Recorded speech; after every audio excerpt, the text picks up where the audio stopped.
Vous avez des enfants autour de vous. Est-ce que vous auriez, vous, rêvé d'apprendre l'histoire avec un prof tel que vous? Mais moi, j'ai eu la chance d'avoir de très très très bons professeurs à l'école. Et c'est sûr que moi, ce que j'ai envie de dire quand je m'intéresse et je me plonge dans l'histoire, c'est que notre histoire, l'histoire de France, c'est avant tout la plus belle des histoires. C'est une histoire. On est aujourd'hui les fruits d'une histoire.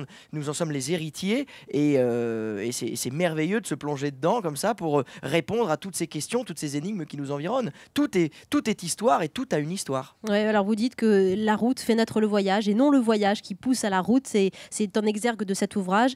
26 itinéraires que l'on va suivre avec vous comme une épopée. Alors vous n'inventez rien, hein, les historiens vous écoutent. Oui. Vous n'inventez rien. Je fais comme beaucoup, c'est-à-dire que j'ai beaucoup lu, je me suis servi des archives, de l'archéologie et puis surtout de tous les grands historiens qui nous ont un petit peu éclairés. Je me définis souvent comme un nain sur des épaules de géants. Et bien ces géants, ce sont tous les historiens que je cite dans mon livre et qui m'ont permis d'élaborer ce tour de France pour retourner un petit peu aux sources de ce que nous sommes, que nous soyons là depuis toujours ou nouveaux arrivants. Voilà, comment l'histoire a imprégné nos routes de France. On va parler d'Attila, de Charles Martel, de la voie Francigena. Mais d'abord, on a beaucoup de questions des jeunes qui vous entourent, des élèves de cette classe de CM2.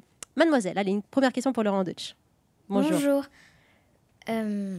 Tu me donnes ton prénom d'ailleurs, peut-être d'abord. Hein? Je m'appelle Carla. Carla, enchantée. Salut Carla. Il est là pour toi, Laurent Deutsch. Alors profites-en. Hein. Toi, t'as pas foot aujourd'hui? Non. Comment vous savez tout ça? Pourquoi vous avez voulu faire de l'histoire? Ben, comme je disais tout à l'heure, il me suffit de regarder autour de moi. Je trouve qu'on vit dans un des plus beaux pays du monde. C'est terriblement subjectif ce que je vais dire, mais moi je suis subjugué par toutes les merveilles qui m'environnent. Et pour moi, elles ont c'est un énorme point d'interrogation. J'ai envie de savoir pourquoi Paris Mais est ça la c'est venu capitale. quand? Parce que vous n'avez pas fait d'études d'histoire, Laurent Deutsch. Non, moi j'ai fait des études de philo. Mais vous savez, la philo, c'est apprendre à s'interroger finalement. Et pour l'histoire, c'est un petit peu la même approche, c'est-à-dire connaître les enchaînements et les causes. Qu'est-ce qui a fait que Paris soit la capitale? Qu'est-ce qui a fait qu'il y a des grandes routes comme ça? Qu'est-ce qui a fait qu'il y a eu des voies ferrées pour aller plus vite? Qu'est-ce qui a fait qu'aujourd'hui on vole dans les airs avec des avions? Qu'est-ce qui a fait qu'il y a aujourd'hui un tunnel sous la Manche? Ça, c'est des questions que tu te poses, Carla. Un peu. Oui. Dis-moi oui, un peu. Mais tu sais, regarde, tu habites où? À Paris, dans quel coin? Dans la rue de Tolbiac. La rue de Tolbiac. Pourquoi Tolbiac? Qu'est-ce que c'est que Tolbiac? Attention. C'est quoi le nom de Tolbiac? Pour la bataille. La bataille. Ah, tu vois. C'est une bataille, Tolbiac, exactement, une bataille avec avec Clovis, avec les Mérovingiens. Mais c'est voilà, connaître et comprendre, décrypter le nom des choses. Parce que je trouve qu'on a toujours un peu peur de ce qu'on ne connaît pas. On a toujours un peu la crainte d'appréhender les gens qui ne nous sont pas familiers. On est mieux au départ, on préfère être en famille, avec ses parents, ses amis, et on est un peu craintif à l'égard des autres. Eh bien, pour ne plus être craintif, il faut les connaître, apprendre à les rencontrer. Les apprivoiser. Moi, je suis arrivé à Paris, j'avais 15 ans. J'arrivais d'une petite ville de province et j'étais effrayé. Il y avait beaucoup trop de bruit, beaucoup trop de monde. C'était une nébuleuse grouillante, une espèce de jungle comme ça qui s'endormait jamais. En plus, il y avait des lumières toute la nuit. Et moi, ça m'effrayait. Et donc, plutôt que de rester dans mon coin, je suis allé à la rencontre de cet inconnu qui me faisait peur. Et aujourd'hui, c'est devenu ma chambre à coucher. C'est devenu comme ma chambre, quoi. C'est devenu mon jardin. Voilà. Et après Métronome, c'est Hexagone chez Michel Lafon que vous publiez, Laurent Deutsch. Alors, une question du jeune homme. Comment t'appelles-tu? Bonjour, je m'appelle Benjamin. Bonjour Salut Benjamin. Et je me demandais dans quel film vous aviez tourné. Ah, dans quel film j'ai tourné? J'en ai tourné. Qu'est-ce que tu as pu voir? Est-ce que tu as vu 3-0 sur le foot? Non. T'as pas vu 3-0? Est-ce que tu as vu Le ciel, les oiseaux et ta mère? Non. Ça te parle pas? Est-ce que tu as vu Oh là là, est-ce que tu as vu Tu seras mon fils? Non. Oh bah, ouais. Voilà, attends, je vais t'avoir sur des dessins animés. Est-ce que tu as vu Rio? Oui. Ah bah voilà, c'est moi qui ai fait la voix du perroquet voilà, dans bravo. Rio. Bravo, Laurent. Ah, c'était mon joker. Super. Allez, Miss, une question. Mais vous étiez dans... de quoi parle vraiment votre livre Hexagone? Eh bien, mon livre, ça Hexagone. raconte... C'est quoi en l'Hexagone? gros, on part sur les traces de la plus belle des histoires, à savoir la nôtre.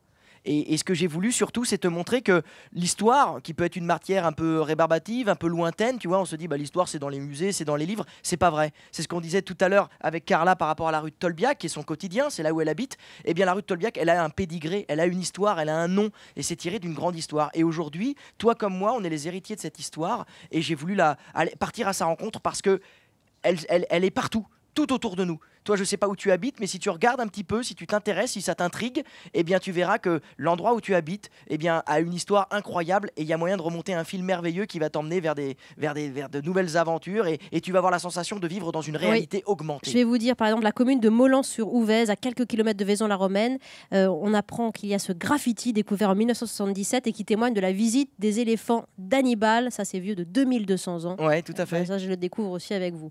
Donc, c'est vraiment un ouvrage passionnant. On a Pierre qui a 18 ans qui nous appelle au 3921 il est plus en CM2, Pierre. Voilà, franchement, là, c'est chaud. Il là. a grandi, mais vous Pierre, l'intéressez. qu'est-ce qui se Bonjour passe, la Pierre. CM2 à 18 ans. Bonjour. Tout. Une question pour Laurent Deutsch. Ouais, donc bonjour Monsieur Dodge déjà. Bonjour. Tout d'abord, je tenais à vous dire que j'étais très impressionné par votre travail et par vos livres. Et j'avais donc 2 questions. La première, c'était combien de temps mettez-vous pour réaliser des enquêtes si complètes et si détaillées? Et la deuxième, c'est comment les réalisez-vous finalement? Mais La méthode Deutsch. En fait, le métronome, il n'y avait pas de méthode parce que c'était ma passion. C'est quelque chose que je fais dans mon coin. J'écris pour moi, je prends des notes, surtout pas pour les publier dans un premier temps, mais surtout pour ne pas les oublier, pour les compiler. Voilà, je collectionne les anecdotes et les enquêtes résolues. Et par contre, Hexagone, c'est vrai que c'est une commande et ça m'a pris 3 ans. J'ai commencé à le travailler en 2010. Quand je suis parti en plus en tournée sur les routes avec 3 pièces de théâtre. Donc quand on est comédien au théâtre en tournée, on est au chômage toute la journée, on joue que le soir. Et ça m'a permis moi de m'occuper et de lire et d'aller à la rencontre des gens et surtout partir sur les voies de communication et les routes à la recherche de vestiges. Car encore une fois, l'histoire de France, elle se rencontre dans nos chemins les plus triviaux, les plus vils, les plus inattendus. Elle est partout, il suffit simplement d'éduquer son regard. Merci beaucoup Laurent Deutsch. Nicolas sur Twitter nous demande si Laurent Deutsch historien c'est envisageable. Oui ou non? En tout cas, j'ai l'impression maintenant de m'y intéresser de plus en plus. Il y a plusieurs manières de faire de l'histoire. C'est sûr que je suis pas un universitaire. Moi, ce qui m'intéresse avant tout, c'est de m'en tenir au fait de la raconter, de la transmettre et surtout d'éveiller les gens à cette grande chose qui est notre histoire, car c'est notre album de famille. C'est quelque chose de profondément fédérateur. Ça nous appartient à tous, on l'a tous en commun. C'est la nôtre d'histoire. Merci beaucoup Hexagone, Laurent Deutsch aux éditions Michel Lafon. Merci pour cet échange dans ce mercredi jour pour enfants.